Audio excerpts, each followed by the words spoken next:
Welcome to Language Surfers Podcast, a space with fresh waves for the mind, dedicated to create a platform where professionals from both language industry and academia can share their professional experiences, and where we also explore different career paths at different stages. Welcome to a new episode of the Language Surfers Podcast. My guest for today is Simone Sage. Simone has more than 7 years experience in the localization industry, and she currently works as a language quality assurance manager. Simone, thank you so much for accepting the invitation, and I'm really grateful to have you here as a guest.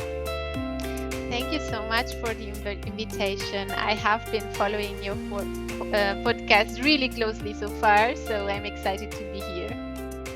That's great, and thank you so much. So maybe you're already familiar, but I do like to find out when and how did you know that you wanted to have a career or to study something related to languages? So I think my passion for languages, I developed it pretty early when I was a kid, really young. When we spent with my family, we always spend the summer holidays in Sicily. So I fell in love with the Italian culture, with the Italian language, with the Italian people. So I really wanted to learn the language to be able to interact with them, to learn more about their culture. So pretty early it was clear to me that I wanted to learn languages, and specifically, to get to know people from other countries and learn about their cultures. Yeah, that's great. I really like that most of my guests had it clear from the very early stages in their life that they wanted to study or to have a career in related to languages. And if we now go a bit deeper into your professional career, so what I really like about your professional path is that you switched some roles. You started as a project manager, but then you switched into quality management. So could you tell us what motivated you to transition from project management to quality, and was it difficult? Mm-hmm. Yeah, I believe that's also something that was pretty clear to me pretty early when I started working in a language service, in a translation agency. So of course it's important, it was important for me to work as a project manager, because as I always say, like, I believe that's like the core uh, department of every translation agency. That's like where all the main work happens. It's the PM that needs to is in front of the client, in front of the vendor, managing the timeline of the project, managing all the other details, including quality or DTP, or the project manager is the person who's keeping it all together and is making sure that a project is actually delivered to our client, also taking care of the relationship with the client, like establishing the relationship and the trust. And so it's a huge responsibility and also a very important part within the language industry. So I'm happy that I have worked in this role, and I think that's where I learned a lot about the industry. But it's true that I always felt like I hadn't really the place to express my passion for quality. Like, I always felt like, I would have liked to stay like 30 more minutes on this project to make sure quality is on point. And or I really liked when we had to do like a root cause analysis and establish the action items. I wanted to actually perform that, like to manage them and to make sure we do it better next time. So, and that's something I really like about the quality role, that you actually have the time to focus on quality, to see how you can support the project managers, with small improvements, big improvements, but finally, we all aim to deliver high quality. So if we deliver good quality, the clients are happy, the PMs are happy, and finally, we can all more focus on our jobs. So maybe that's a little bit, how and why I aim to change. And then I was just lucky that at the company I was working at this time, yeah, the position, my colleague who was in charge of the quality team left. So I immediately applied for this position and was lucky to get it. So in that way it wasn't so difficult, but of course then to because it was not only a transition within the role, but also from being a PM working under a manager managing suddenly people. So there were these two components of the change, and of course it was a huge challenge, but I also learned a lot during this time. And would you say that the fact that you transition from project management into the quality management, but also from individual contributor to being in charge of a team, but the fact that you did the transition within the same company, was it also a bit easier apart from all Definitely, the challenges maybe. that Yeah, no, no, definitely. And I think it was mainly because it wasn't also like a big company, like not small, but also, not one of these huge LSPs. So everyone knew me, everyone, I didn't had, of course I had to prove myself in the new role, but I already was able to establish those relationships of trust, and my manager knew that I would be capable, like that my manager trusted in me, helped me a lot at this point, and mentored me and coached me, to grow into this role. So it was really nice to me to get the trust from my manager at this point, like, yeah, Simona, you can do that, and we'll be here to support you and guide you. So of course it's always a team effort, right? And even like I think the relationship with your manager, and when they have your back and guide you to achieve your goals, that makes everything much more easier. Yes, definitely. And I really like the fact that you mentioned the word trust, because I think that's a key word, right? In every collaboration, or, someone sees something in you and they put a trust in you. And for sure, you Absolutely, also, I'm so grateful, really, because that was, the key moment when because I don't know if it would be the same me applying in a different company and having no proof of quality in my CV. They knew I was would be capable, because they knew that I always was a very quality orientated person, a quality orientated PM. And on the other hand, also my PM colleagues knew they could trust me, because they knew that I know what their challenges were, so definitely that helped. yes. And the fact, I really like the fact that when you said that you transitioned from project management into quality, the fact that you were already familiar with what project management means, like the person in the middle having to balance everyone and make things happen at the same right at the perfect moment, but with the right quality. Definitely that also supports and in how you coach your own team, right? To also from quality perspective understand that there are some strict deadlines that need to be met. Yeah, yeah, exactly. Couldn't agree more.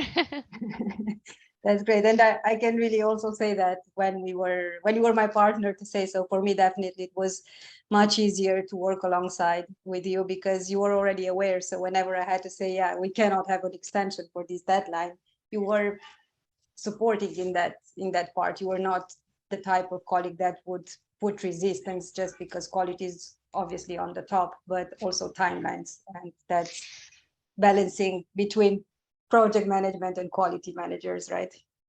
Yeah, and I think that's super in general, like for everyone who's interested, as you say, as you mentioned, to transition from one role to another within an LSP. I think something that must be very clear and needs to be understood, that most of the other departments, we are supporting production. So without product, I mean, of course it's teamwork and we need each other, but finally we are there to support production. So Of course, we need to know, the barriers, and you know, of course, we should not be doing both PMing and quality. So we need to Mm. really make clear what is our role within the production process and make that also clear. I know that's important too, but on the same time, I think it's very important to understand that we're giving support, and that when a PM is very pushy with the deadline, usually it's because there's a reason, and again, there comes the trust that there must also be transparency from within all the departments. And okay, my PM colleague is really struggling now with this deadline. I will try to make it happen, no? And on the same side, the PM knowing, okay, my quality person has done everything they could. We'll see. Maybe it's not the 100% quality, but the 99, because we just had to deliver. Yes, definitely. It's all about, as you all said, a team effort, collaboration, communicating on time, and And the balance. No, exactly. that's perfect. You said that before. It's a balance. You always need to have, this risk assessment, and you will always need to take the risk, no, in one way or on the quality side or on the timeline side. But finally, it's trying to take the best option. Yes, definitely. And if you were to go into the direction of not only switching roles, but also switching companies, could you share with us your experience? How is it to prepare yourself to find new roles, maybe new companies, try new challenges, maybe different types of working? Have you transitioned from a small company to a big one, or from a big one to a small one? What would be the differences and challenges, benefits? Yeah, that's a good topic because I didn't find it difficult, but I also feel that my changes always came in the right moment. Mhm. So there were many years, when I was working as a PM, where I was frustrated, I was stressed because, like, let's be honest, it's a stressful job being a PM. You have so many responsibilities and you're always under time pressure. So um and I was thinking, I need a change. I need to find a way, to dedicate actually more time to this quality part. So, and it just came at the right moment, and I think it almost happened also in all my other changes, that for some reason, a possibility, an opportunity came up, and it was just a good match. I always say it's like when you have the interviews, yeah, the tips I would give is like to stay calm, to trust in your skills, in your experience, and just be yourself, because as well as, I mean, it must be a match from both sides, I think. Hmm. You should not take a job just because you want to change. Like, I really think there needs to be the chemistry and the good energy between you and the person that is interviewing you, with your future manager. If not, I believe it's not going to work. So yeah, I think I was very lucky in within my changes, but yeah, also, know yourself very well, where your strengths are and what you need from a job. Yeah, so get intentional when you're trying to change either the role or the company, right? And get clarity on Hmm. what you really are looking for, not just Not just, I cannot, I need a change. Yeah, but let it be a good change, no? exactly. Yeah. And I would also like to cover with you from your experience the fact that you've changed some jobs, and even now after the pandemics.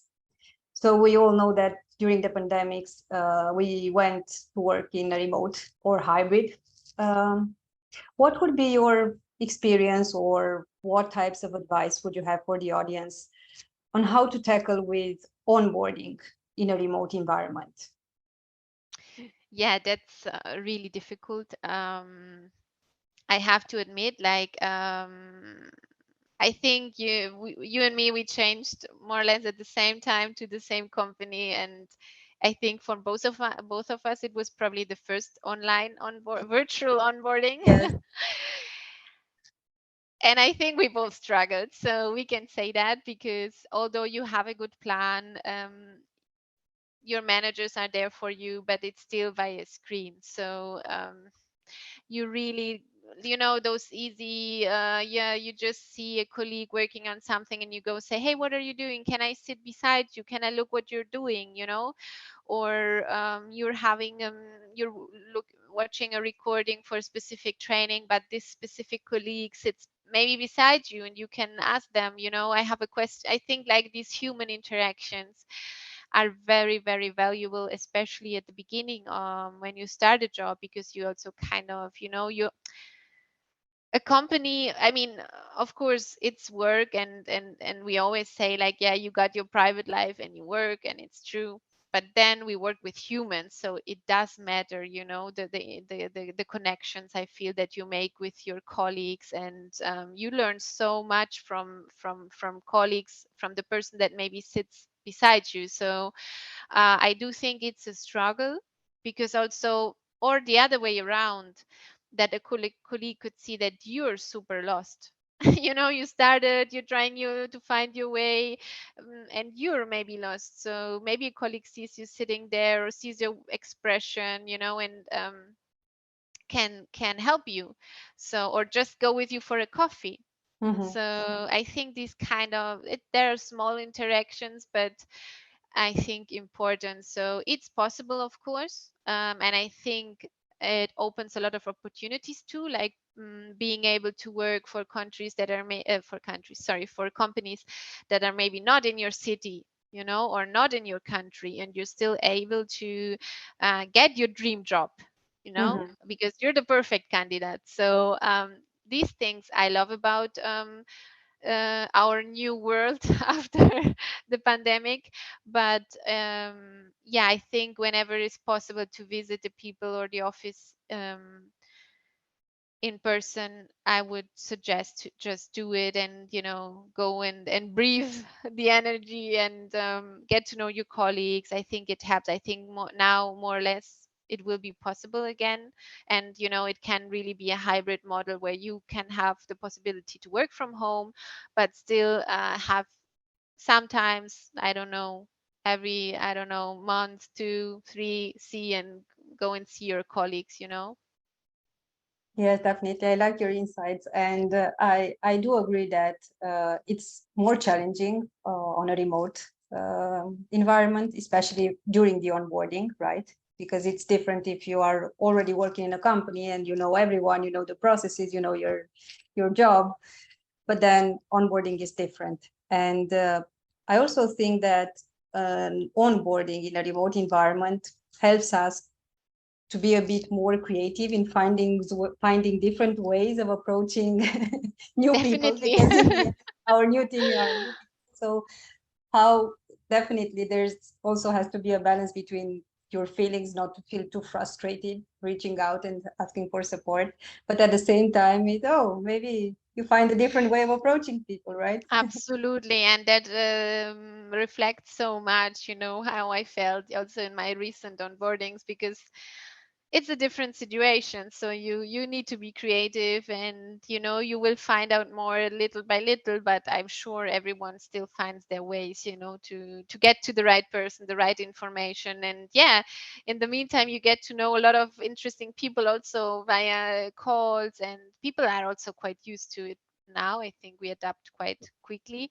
But yeah, it makes you more creative. I couldn't agree more.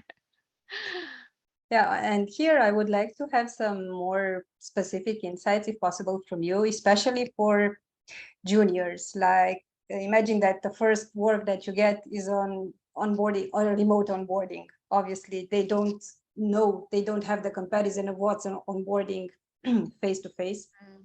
compared to the onboarding on a remote environment. But what type of advice would you give to some new joiners? Mm.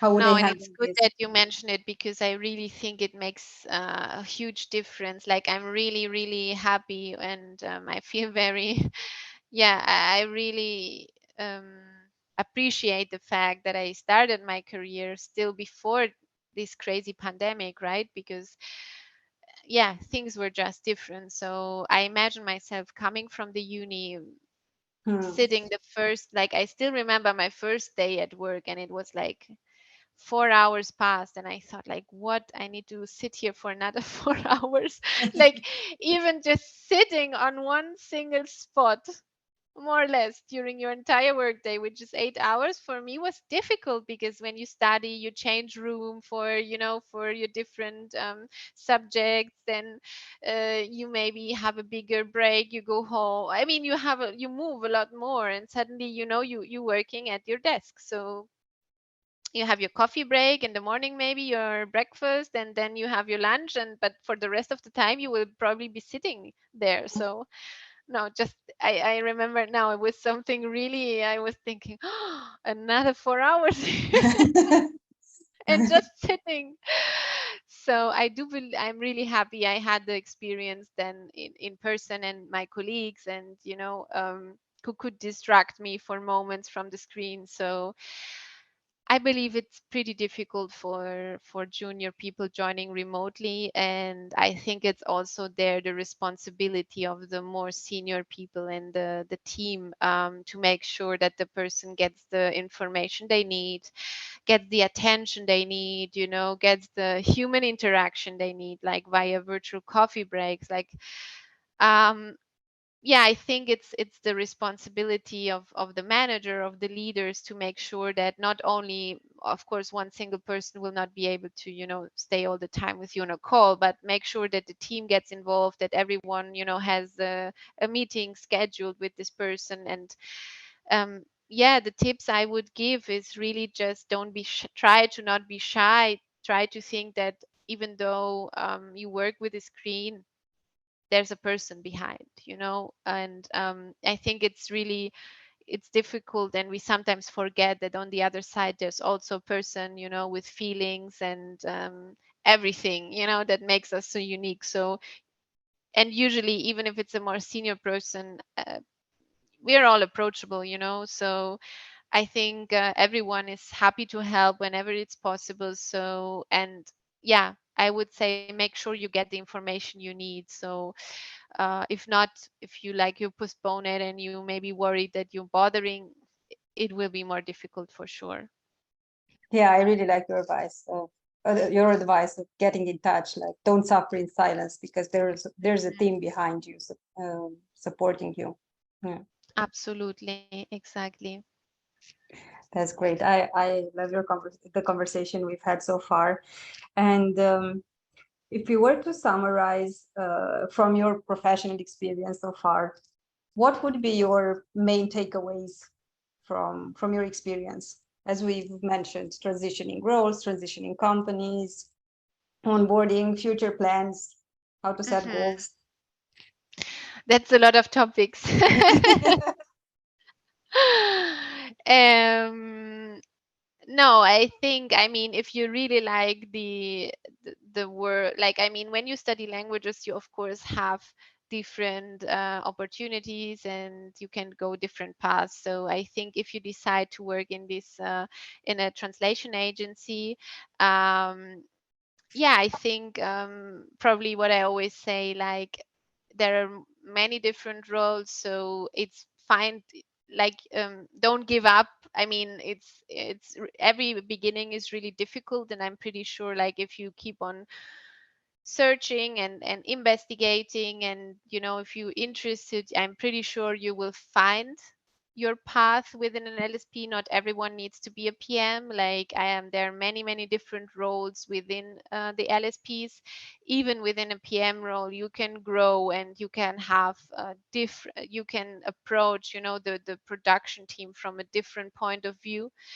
And then yeah, what I always say, no, it's a marathon, it's not a sprint. So plan your energy wisely. Of course, I mean, it's a tough way, you need to work hard, but also think, like, the changes need their time, so I think we need to learn also to have this patience, and that changes come whenever it's time. So when you work hard, and you keep on pushing for it, I'm pretty sure that you will find your role and your place within this so complex translation world.